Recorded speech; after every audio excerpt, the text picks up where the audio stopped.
সবাই নিজের মতো চলবে, পাশে থাকাই তো এনাফ। আমি এই কথাটাই বলছিলাম। ডোন্ট মাইন্ড, মানে নিখিল তুমি যেভাবে কথাটা বললে আমার মনে হলো যে তুমি বোধহয় শ্যামাকে পড়াশোনা করিয়ে ওকে নিজের পায়ে দাঁড় করিয়ে ওর জীবন থেকেই সরে যেতে চাও।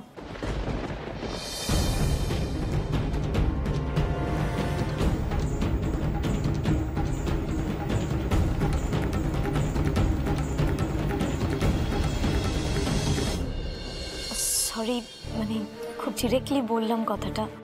না না, সরির কিছু নেই। এটা ঠিক যে শ্যামার সঙ্গে আমার বিয়েটা অ্যাক্সিডেন্টালি হয়েছিল।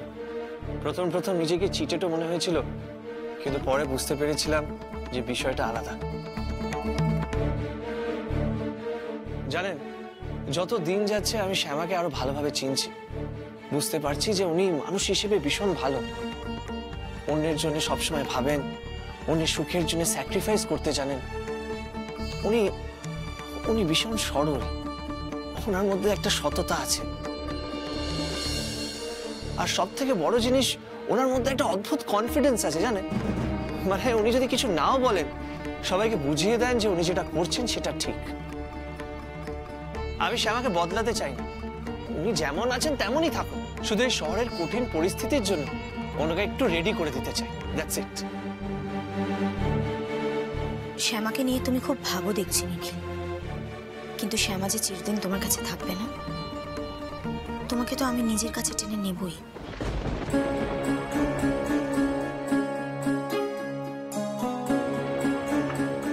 আচ্ছা শুনুন না, আমি বলছিলাম যে আপনি শ্যামাকে না একটু স্মার্টলি কথা বলতে শেখান।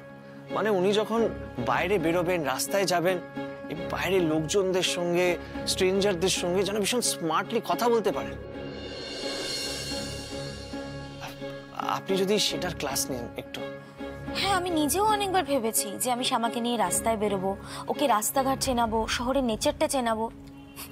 নিখিল চৌধুরীর বউকে তৈরি করার দায়িত্ব নিয়েছি আমি, সেটা তো পালন করতেই হবে। কিন্তু কিন্তু কিন্তু নিখিল, আমি যে একটা অন্য গন্ডগোলে পড়ে গেছি। অন্য গন্ডগোল মানে?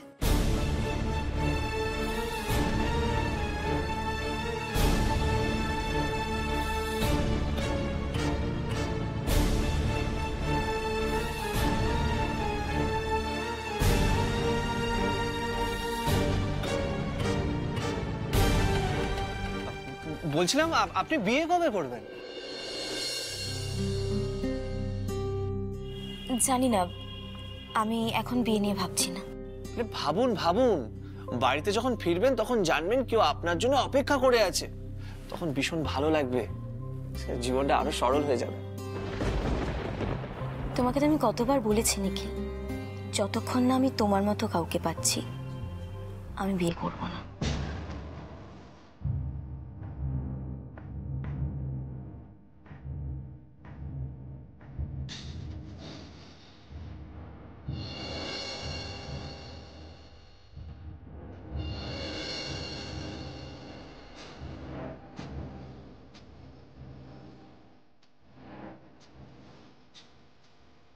আচ্ছা, একটা কথা বলার ছিল। বলছিলাম না, শ্যামা যদি পড়া না পারেন তাহলে ওনাকে আপনি অবশ্যই বকবেন, তবে তবে একটু খেয়াল রাখবেন। আমি তো আপনাকে আগেও বলেছি, উনি না ভীষণ সরল মানুষ, তাই আর কি।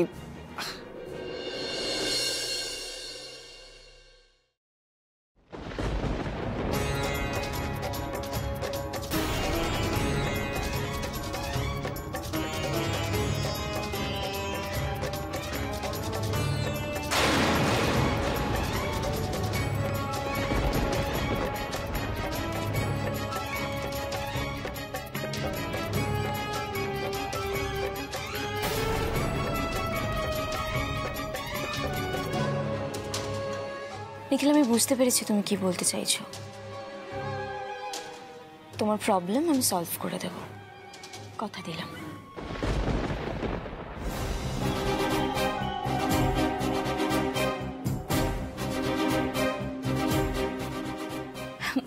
মানে আমি বলতে চাইছি তোমার বউকে তোমার যোগ্য করে তুলে তোমার প্রবলেম সলভ করব, বুঝলে? তুই শুধরলি না তিতির। আগেও ঠিক যেভাবে সমস্ত ছেলেদের সঙ্গে ফ্লার্ট করতিস, সেম হ্যাবিটটা তোর আজও রয়ে গেছে। এনিওয়ে, আমার যা করার তা তো হয়ে গেছে। যা ছবি উঠেছে তাতেই ঠিক কাজ হয়ে যাবে। আচ্ছা তিতির, এবার আমাকে উঠতে হবে। শ্যামা মাসিমণির সঙ্গে বেরিয়েছেন, ওনার শরীরটাও ভালো নেই। আমি একবার ওনার খোঁজ নিয়ে দেখি, একবার বরং ওনাকে ফোন করে নিই। হ্যাঁ,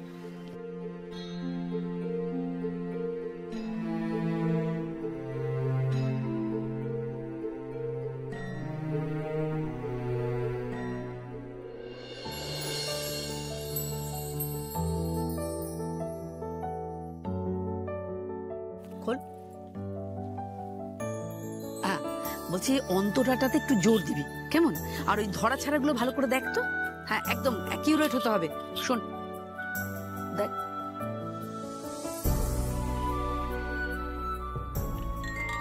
কি আশ্চর্য বলতে, কাজের সময় ফোন কে করে? কার এত দরকার? হ্যাঁ, কই রে, আমার ফোন তো বাজছে না। তোর ফোনটা আমার কাছে নাকি?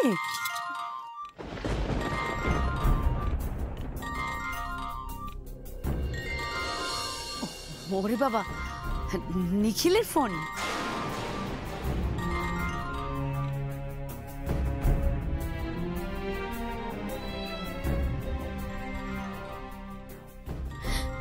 গুরুমা, সরষে কেঁপে উঠলো। গুরুমা, আরে বাবা, ফোনই তো করেছে, সামনে তো আর এসে পড়েনি। তো ভয় পাচ্ছিস কেন? দাঁড়া না, আমি কথা বলছি, দাঁড়া। হ্যাঁ নিখিল, বল বাবা। মাসিমণি, তোমাদের অনুষ্ঠান কি শুরু হয়ে গেছে? হ্যাঁ হ্যাঁ, শুরু হয়ে গেছে। আমরা তো আর ঘন্টাখানেকের মধ্যেই ফিরে যাব। বলছিলাম, কীর্তনের আওয়াজ তো শুনতে পাচ্ছি না।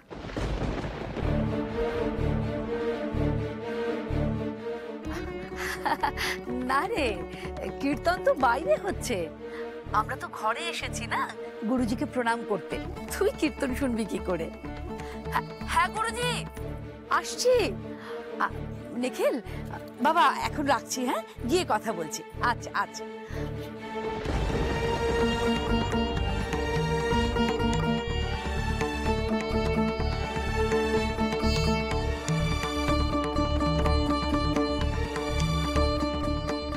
মনে হলো একটা ফাঁকা ঘর থেকে আওয়াজটা আসছে, কেমন যেন লাগলো।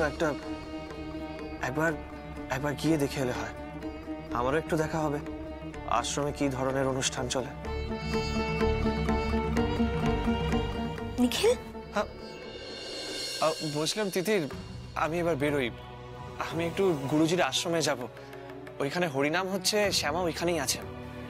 তুমি এখন হরিনাম শুনতে যাবে? মানে তুমি এগুলো বিলিভ করো নাকি? আমি বিলিভ করি না তো কি হয়েছে, অনেকে তো বিশ্বাস করে। তাছাড়া আমি ওখানে শ্যামার জন্য যাচ্ছি, ওনার শরীরটা একদম ভালো নেই। আমি যাই, উনি চাইলে আমার সঙ্গে ফিরে আসতে পারেন। আসি। ভাই,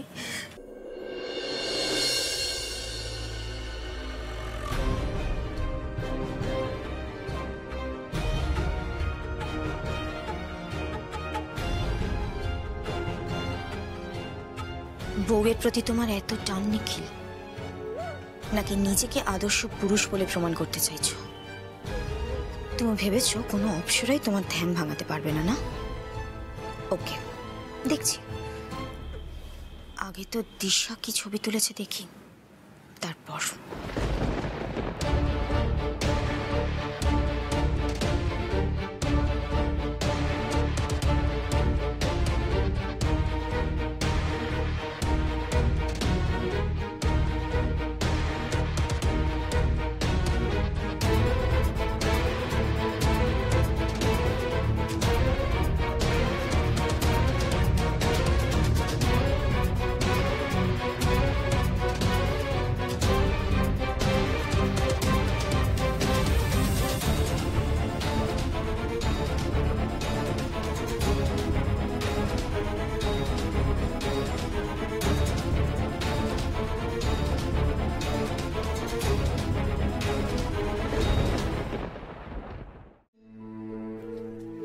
কিরে, নিখিল এভাবে হুট করে চলে গেল? কোথায় গেল? কি একটা গুরুজির আশ্রমে না কোথায় একটা চলে গেল। গুরুজির আশ্রম? তুই আটকাতে পারলি না? ধ্যাৎ, তোর দেওরের না বিদেশে পড়াশোনা করে কোনো লাভই হয়নি, সে একেবারে সেকেলে রয়ে গেছে।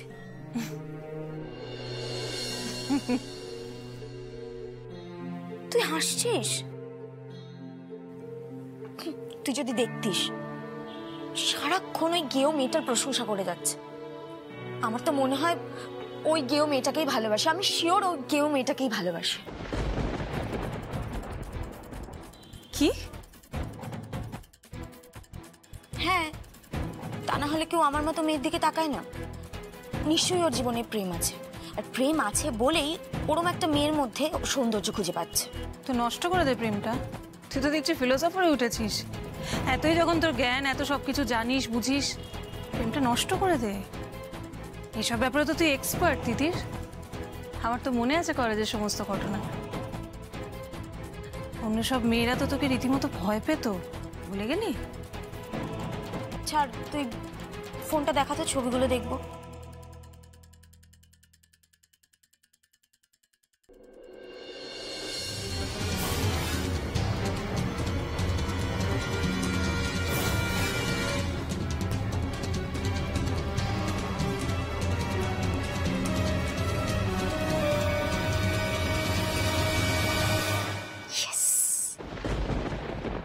একদম ঠিক আছে দিশা, এবার তুই দেখ এই ছবিগুলো দেখিয়ে কিভাবে তুই শ্যামার মনটা ভাঙতে পারিস। আর আমি দেখবো যাতে বাড়িতে কোনো অশান্তি হলেই দুঃখ বলতে নিখিল আমার কাছেই আসে। এটা কিন্তু আমাদের করতেই হবে দিশা, যেভাবে হোক আমাদের এটা করতেই হবে।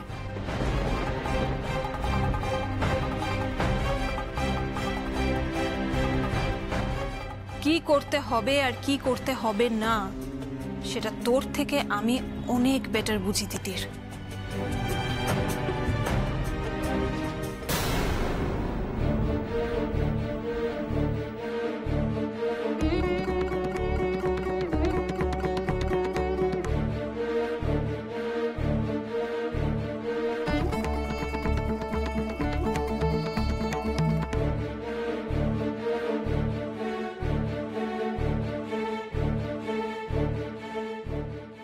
সব রেডি হয়ে গেছে, যাই আমি। হ্যাঁ হ্যাঁ আস।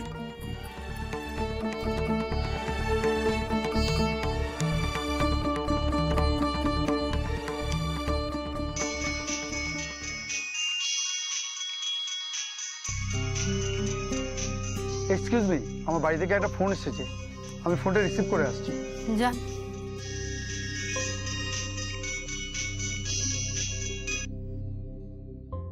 হ্যাঁ বলো। হ্যাঁ তুমি খেয়ে নাও। হ্যাঁ আমার কাজ শেষ হলে আমি চলে যাব। হ্যাঁ রাত হবে, রাত হবে।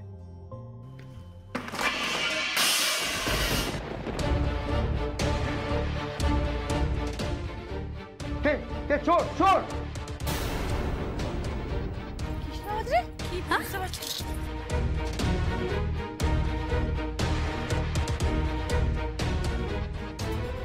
কে কে ওখানে? চোর চোর চোর চোর!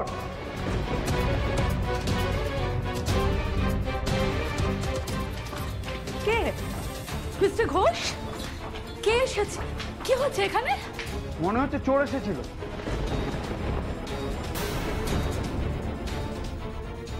চোর? হ্যাঁ আমাকে দেখতে পেয়ে বোধহয় পালিয়ে গেছে। ভাগ্যিস টের পেয়েছি, তাই কিছু দিতে পারিনি, কিন্তু মুখটা দেখতে পেলাম না। বাড়িটা একবার দেখে আসি, কোথাও ঘাপটি মেরে বসে আছে নাকি।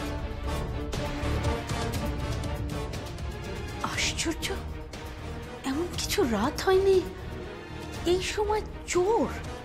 মানে কি চুরি করতে ঢুকলো এখানে? চোর নাকি অন্য কেউ গুরুমা? মানে কেউ কি জানতো যে আমরা এখানে এসেছি আর তারপর আমাদের পেছু নিয়ে সেও এখানে এসেছে? শ্যামা, বোকার মতো কথা বলিস না তো। কেই বা জানবে তুই আমার হয়ে গান গাস? কেউ ফলো করেনি আমাদের। আমিও তো সেটাই ভাবছি, যত দিন যাচ্ছে তত যেন আমার দুশ্চিন্তা আরো বেড়েই চলেছে। সব সময় মনে হচ্ছে কেউ বোধহয় আমার গানের ব্যাপারটা জানে, কিন্তু কে জানে?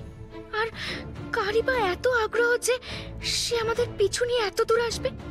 আমি যে কিছুই আন্দাজ করতে পারছি না কৃষ্ণ। বাইরে কেউ নেই ম্যাডাম, চলুন আমরা রেকর্ডিং রুমে যাই। হ্যাঁ আসো, চ শ্যামা, চ চ মা চ। চ ওঠ ওঠ।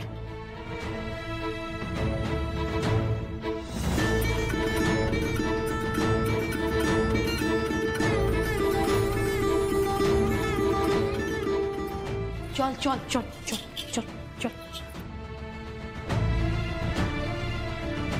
চল, আয় আয় আয় আয়, চ চ দেখিনি চ। আরে বাবা কেন চিন্তা করছিস? চোর ছাড়া আর কে আসবে বলতো এখানে? হ্যাঁ তা বলে মা চোরকে আজকেই আসতে হলো? না মানে আমি আজকের দিনটার কথা বলছি। উফ উফ, তোর সব বোকা বোকা কথা না আমি না নিতে পারছি না জানিস। চোর বোধহয় মাঝি হাতে তিথি নক্ষত্র দেখে আসবে না রে। কি আশ্চর্য বলতো, লাখ লাখ টাকার মাল এখানে ছড়ানো ছেটানো থাকে, চোর তো এখানেই চুরি করতে আসবে নাকি? ছাড় দেখিনি সব কথা। শ্যামা মা তুই এবার শুরু কর, নইলে আমাদের ফিরতে দেরি হয়ে যাবে। মা আমার একটা বিষয় নিয়ে খুব টেনশন হচ্ছে। উফ বাবা, তোর আবার কি নিয়ে টেনশন হচ্ছে? না মানে তুমি ছোটদাকে ফোনে যে মিথ্যে কথাগুলো বললে সেগুলো ছোটদা বুঝে যায়নি তো? আচ্ছা ছোটদা যদি আশ্রমের কাউকে ফোন করে কিংবা নিজে গাড়ি চালিয়ে সেখানে চলে যায়,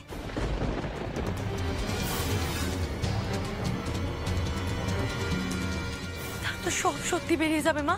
তখন আমরা কি করব?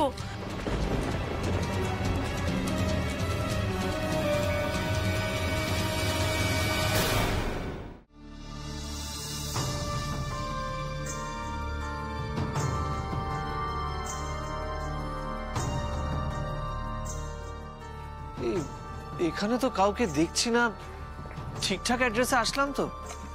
দাদা আচ্ছা দাদা শোনো না। হ্যাঁ বলুন। বলছিলাম এখানে কোথাও অষ্টপ্রহর হরিনাম হচ্ছে?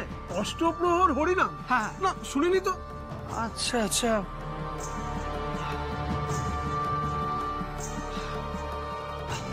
কোথায় যাচ্ছেন? একবার ভেতরে যেতে পারি? কেন, কি দরকার? না না, ভেতরে ওই অষ্টপ্রহর হরিনাম হচ্ছে না, ওইখানেই যেতে চাই। এখানে ওসব কিছু হচ্ছে না। না না, আপনি হয়তো বুঝতে পারছেন না, আমার পরিচিত কয়েকজন ভেতরে আছে, আমি যাব, তারপর আমি তাড়াতাড়ি চলেও আসবো। বললাম তো এখানে কোনো অষ্টপ্রহর বলে কিছু হচ্ছে না। আর তাছাড়া এত রাত্রেবেলা যাকে তাকে আমি ভেতরে ঢুকতে দিতে পারবো না। আচ্ছা দাদা ঠিক আছে, তাহলে তাহলে আপনি একবার যান, একবার গিয়ে দেখে আসুন না। কি জ্বালাতন বলুন তো। দেখুন স্যার, আজকে এখানে কোনো রকম অষ্টপ্রহর হচ্ছে না, আমি তো আপনাকে প্রথমেই বলেছি। কি ব্যাপার, কাকে খুঁজছেন উনি? শুনুন না, বলছিলাম আমি একবার একটু আশ্রমের ভেতরে গুরুজির সাথে দেখা করতে যেতে পারি? মানে আমার মাসিমণি রুক্মিণী দাসী, উনি এখানে এসেছেন কীর্তন শুনতে, তাই আমিও একবার যেতে চাই, প্লিজ। হ্যাঁ, গুরুজির আশ্রমে আজকে হরিনাম সংকীর্তন হচ্ছে ঠিকই। হ্যাঁ আমি তো সেটাই বলছিলাম, গুরুজির এখানে কীর্তন হচ্ছে, কিন্তু এখানে কোথাও কীর্তনের আওয়াজ পাচ্ছি না, লোকজনও নেই, কোথায় হচ্ছে? আমাদের নতুন আশ্রমে। ও আচ্ছা আচ্ছা আচ্ছা। হ্যাঁ, রুক্মিণী, রাধারানী আর শ্যামা ওরা তো সবাই ওখানেই গেছে। আচ্ছা যদি কিছু মনে না করেন একটা কথা বলতে পারি? হ্যাঁ নিশ্চয়ই। আপনার পুরো পরিচয়টা পেলে খুব ভালো হতো। আমি আমি হলো রুক্মিণী মাসি, ওনার দিদির ছেলে নিখিল চৌধুরী, আর শ্যামা চৌধুরী হলো আমার স্ত্রী। ও আচ্ছা আচ্ছা আচ্ছা, হ্যাঁ বড় ভালো মেয়ে শ্যামা, মাঝের মধ্যে এখানে তো আসতো। হ্যাঁ আপনার মাসির সাথে। আচ্ছা আচ্ছা, বলছিলাম আমি একবার নতুন আশ্রমে যেতে পারি? না না না, একদম না। আসলে সদস্য ছাড়া নতুন আশ্রমে ঢোকা একদম বারণ আছে, একদম কোনো অনুমতি নেই। হ্যাঁ তবে বিকেল বিকেল এলে আপনি ঢুকতে পারতেন, এখন আর হবে না, কারণ এখন আমাদের সমস্ত ভক্তরা মিলে ওই নিজেদের মধ্যে অষ্টপ্রহর হরিনাম গাইছে, আর গুরুজি ওখানে আছেন। তবে আপনি অন্য আরেকদিন আসুন, ঠিক আছে? ওটাই আপনার পক্ষে ভালো হবে, কি বলেন নিখিল বাবু? আচ্ছা ঠিক আছে, তাহলে অন্য কোনো দিন আসবো। হ্যাঁ আপনাকে ভালো। ধন্যবাদ ধন্যবাদ। জয় রাধে মাধব, জয় রাধে মাধব। আসি আসি।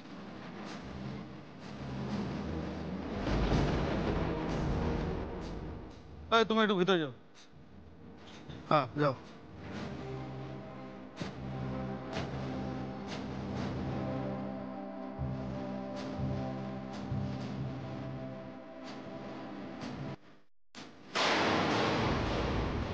গুরুমা গুরুমা, রাধা দিদি কিন্তু ভুল কিছু বলছে না। যদি সত্যি সত্যি ছোট কর্তা আশ্রমে চলে যান তাহলে কি হবে বুঝতে পারছো? আমরা ধরা পড়ে যাব, তখন কি বলবো গুরুমা? এমনিতে ছোট কর্তা আমাকে নিয়ে খুব চিন্তায় আছেন, তারপর যদি এসব জানতে পারেন তাহলে তো ওনার মাথায় ঠিক রাখতে পারবেন না গুরুমা। আচ্ছা তোরা কি মনে করিস বলতো? আমাকে কি বোকা ভাবিস না কি রে? হ্যাঁ, আমাকে বোকা ভাব। রাধা দেখ কার ফোন এসছে দেখ। রাধে রাধে। হ্যাঁ, নিখিল এসছিল। নিখিল?